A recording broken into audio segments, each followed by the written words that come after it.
नमस्कार दोस्तों, स्वागत है आपका हमारे इस YouTube चैनल पर। आज हम पढ़ेंगे यूजीसी नेट और जेआरएफ और स्लेट की परीक्षाओं के अंतर्गत कवि परिचय जो अपने इकाई 7 में आता है, उसके तहत हम आज विशाख दत्त जो अपने कवि है उनके बारे में अब अध्ययन करेंगे। तो बने रहे हमारे वीडियो के साथ।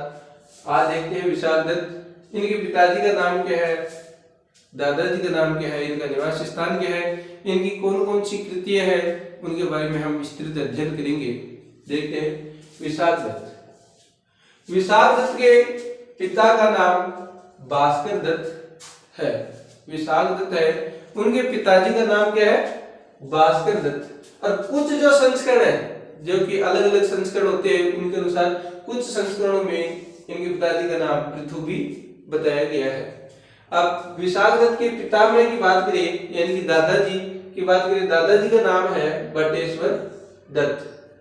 इनका निवास स्थान, विशाख दत्त का निवास स्थान संभवतः बंगाल या बिहार माना जाता है। जो विशाख दत्त है, इनका जो निवास स्थान है वो या तो बंगाल माना जाता है अथवा बिहार माना जाता है। ये उपासक, ये शिव के उपासक, ये कहाँ के किसके उपासक है, कौन सी देवता को मानते हैं ज्यादा, ये शिव की पूजा अर्चना करते हैं, शिव के उपासक है। इनकी रीति की बात करें तो इनकी रीति है वैदर्भी रीति। कौन सी रीति है, वैदर्भी रीति। लेकिन जो उग्रता और भयंकरता का जब ये वर्णन करते हैं अपने काव्य में, उग्रता और भयंकरता का जब वर्णन करते हैं तो उसके लिए ये गौड़ी रीति का प्रयोग करते हैं। कौन सी रीति अपनाते हैं, गौड़ी रीति को अपनाते हैं। इनके प्रिय छंदों की बात करें तो विशाख दत्त के प्रिय छंद 3 हैं। वो कौन कौन से हैं, प्रिय छंद 3 है, मुख्यतः पूछा जाता है परीक्षा में बहुत बार। इनके प्रिय छंद 3 है, अनुतुप छंद, वसंत तिलका छंद और साधुर्वी क्रीडतम। एक तो अनुतुप छंद है, एक वसंत तिलका छंद है और एक साधुर्वी क्रीडतम छंद है। अब बात करें प्रिय अलंकार की, विशाख दत्त का प्रिय अलंकार मात्र एक है जो अर्थालंकार के नाम से जाना जाता है। इनके समय की बात करें, विशाख दत्त का समय क्या है, तो विशाख दत्त का समय चतुर्थ शताब्दी है। विशाख दत्त का समय कौन सा है, चतुर्थ शताब्दी है। अधिकांश जो विद्वान है उनके अनुसार ये समय निश्चित किया गया है कि विशाख दत्त का जो समय है वो कौन सा है, चतुर्थ शताब्दी है। आश्रयदाता की बात करें, मोस्ट इंपोर्टेंट है आश्रयदाता, कि ये किसके आश्रय के अंतर्गत रहते थे, कौन से राजा के अंडर में या नीचे ये रहते थे, कौन से राजा के दरबार में ये रहते थे। तो तेलंग महोदय जो एक कवि है, तेलंग महोदय बताते हैं, तेलंग महोदय के अनुसार ये अवंती वर्मा के राज दरबार में विशाख दत्त रहते थे। अब हम बात करते हैं विशाख दत्त की रचनाओं के बारे में कि इनकी कितनी रचनाएं हैं। विशाख दत्त की मुख्यतः 3 रचनाएं हैं, जिनमें पहली है मुद्रा राक्षस, दूसरी है देवी चंद्रगुप्त और तीसरी है अभिसारिक वंचित कम। अभिसारिक वंचित कम। अब हम बात करें मुद्रा राक्षस है विशाख दत्त की एकमात्र प्रमाणित रचना मानी जाती है। यदि परीक्षा में प्रश्न आए कि विशाख दत्त की प्रमाणिक रचना कौन सी है, तो विशाख दत्त की प्रमाणिक रचना है वो एकमात्र कौन सी है, मुद्रा राक्षस है। मुद्रा राक्षस के बारे में हम परिचय पढ़ेंगे। मुद्रा राक्षस में कितने अंक है, कितने श्लोक है, इसके बारे में अध्ययन करेंगे। मुद्रा राक्षस काव्य विधा, मुद्रा राक्षस में की जो काव्य विधा है वो कैसी है, मुद्रा राक्षस की काव्य विधा कैसी है, नाटक है। अंकों की बात करें तो मुद्रा राक्षस में 7 अंक है और श्लोकों की बात करें तो इसमें 169 श्लोकों का प्रयोग किया गया है। रस की बात करें, मुद्रा राक्षस में वीर रस का प्रयोग है, वीर रस युक्त यह नाटक है। और इसके उपजीव्य की बात करें कि यह उपजीव्यता इसकी कहाँ है, कौन कौन से ग्रंथों में इसकी उपजीव्यता है, तो एक तो विष्णु पुराण और एक है श्रीमद् भागवत महापुराण।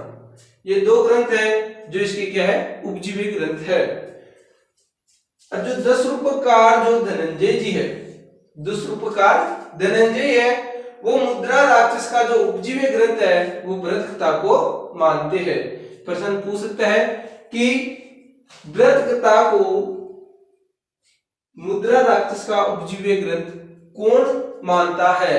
तो उत्तर आ जाएगा 10 रूपकार धनंजय।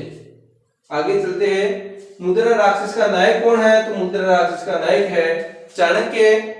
और नायिका की बात करें, मुद्रा राक्षस में नायिका की बात करें तो यह नायिका विहीन नाटक है। मुद्रा राक्षस का प्रतिनायक कौन है? यानी कि जो प्रतिनायक होता है, शत्रु होता है नायक का, उसे प्रतिनायक बोलते हैं। वो कौन है? तो हो जाएगा अपना राक्षस, उसका नाम है सुबुद्धि शर्मा। अब हम आगे मुद्रा राक्षस की बात करें परिचय की, तो इसमें कंचुकी कौन है? कंचुकी 2 है, एक तो जादली है, वो तो मलय तत्व का कंचुकी है, और जो वेही नरी है वो चंद्रगुप्त का कंचुकी है।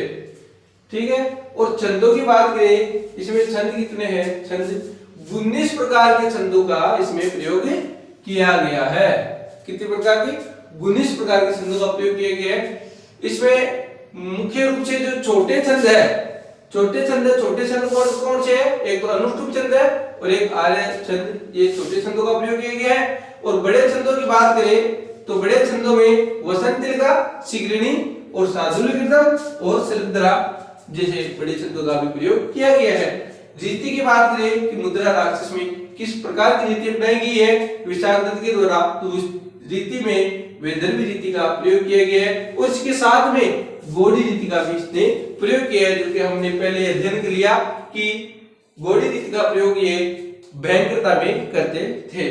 गुण की बात करें तो ओज, माधुर्य तथा प्रसाद गुणों का समन्वय मुद्रा राक्षस में देखने के लिए अपन को मिलता है।